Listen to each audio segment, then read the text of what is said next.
Well, that's a big story we're following up with on this morning, and we're going over to Magu.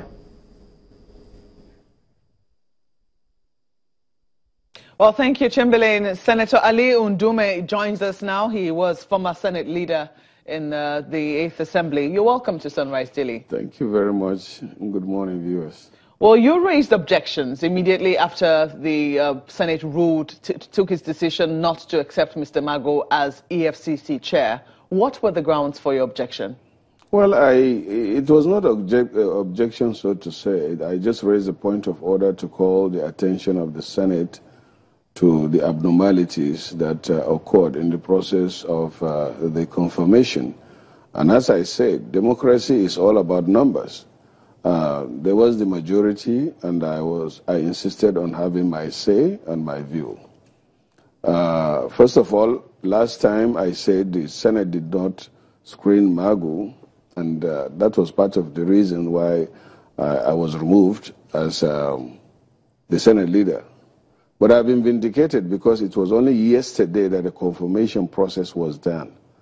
And then eventually he was rejected. But the reasons that were used to reject him still was the previous reason that was, presented, or the things that, or allegations that were presented to Mr. President. And Mr. President wrote us back for his second nomination, appealing that he has done a check, formed a committee led by the Attorney General of the Federation and the Vice President. After the clarification, he now forwarded his name again. So I was surprised yesterday that the same letter that the President was communicated to the President, in which he acted upon, was used as a reason to disqualify or to reject Magu. And don't forget that I'm from Borno. Magu is from Borno. He's a nominee from my state. So I have to stand by him. And most importantly, I believe in standing by what is right, even if I'm going to stand alone. And I think that was what happened. And some members after that were coming around to say, well. I will ask you two questions. I mean, we will come to the situation of what is right. Yes. But then you have said that you're standing by, your rep. It's a kinsman now who's from Borno State. Yeah, and standing because he didn't do anything wrong. Now, the Senate would say that they gave him the chance to also give his side of the story. When he was asked about that, the letter that the DSS wrote, he said that he did not realize that the Senate was going to ask him such a question, and so did not bring his written representation. Shouldn't he have been able to reproduce orally what it was that he wrote? The Senate was not trying Magu. The Senate was doing confirmation. If you are accused of an offense, you are supposed to be given the right of hearing.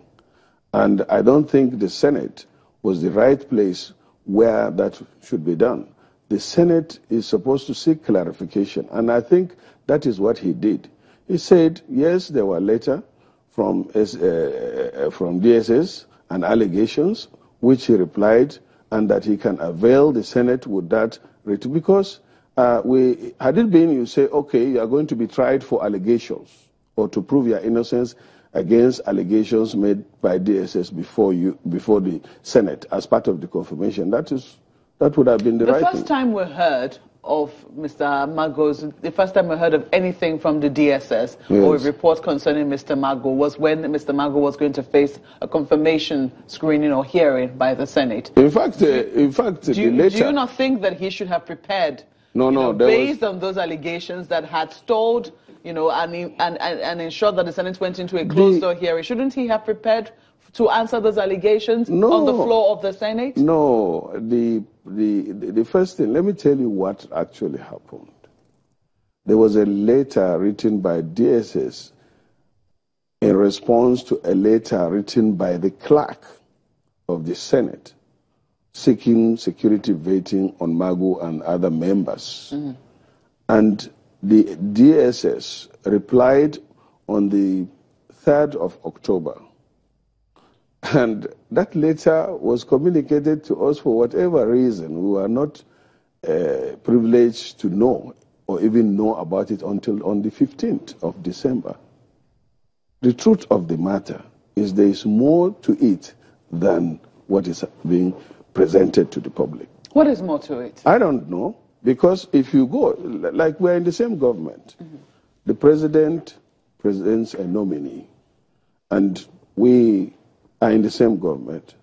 I feel that if there are some issues, before we even go into plenary or even the executive session or exposing it to other members, there should have been discussion or understanding or clarification from both sides. You just don't ambush. That's the way I look at it. You talked about doing what is right, that you will always stand by doing what is right.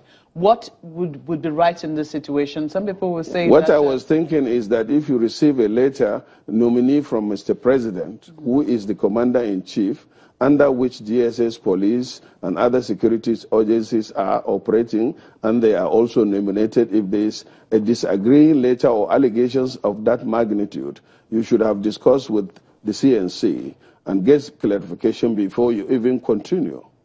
That was not done. Get clarification in what manner? On the letters, for example, as the DSS did, and besides, communications are supposed to come from Mr. President to the Senate President. Just the day before yesterday, I raised it.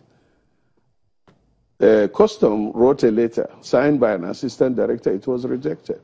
You don't do that. It's not normal for security reports to be written to the clerk of the Senate. No. Who should he have been addressed to? It should have been addressed to the Senate President and signed by the DGSS. That was not the case. Who signed that particular letter? One Florence or F.O. Adams for the DGSS. You know, so that's why I'm laughing over it. It's funny. We can't go on as a country like this. No, it won't last. Okay.